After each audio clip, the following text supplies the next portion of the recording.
Hi friends, அஸ்ஸலாமு அலைக்கும். இன்றைக்கி பேரிச்சம்பழம் சுமூத்தி எப்படி செய்கிறதுன்னு தான் பார்க்க போகிறோம். இது ஸ்வீட் பொட்டேட்டோ. பேரிச்சம்பழம் சுமூத்திக்கு தேங்காய் பால், பேரிச்சம்பழம் இரண்டே பொருள் தான். இந்த ரெண்டு பொருளையும் நம்ம சுமூத்தி செய்ய எடுத்துக்கிறோம். ஃபஸ்ட்டு பேரிச்சம்பழத்தை ஜாரில் போட்டு, புல்லட் ஜார் தான் நான் எடுத்து வச்சுருக்கேன்.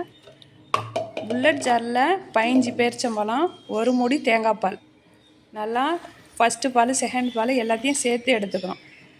எடுத்துக்கிட்டு இப்போ நான் மிக்சியில் போட்டு நல்லா அரைச்சிக்கிறேன். அரைச்ச உடனே பாதி பால் ஊற்றி அரைச்சிட்டு மீதி பாலை மறுபடியும் ஊற்றி அரைக்கணும்.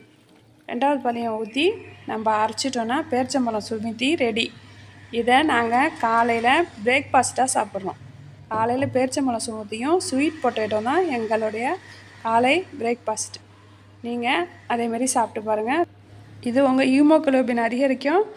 அஸ்ஸலாமு அலைக்கும். பாய்.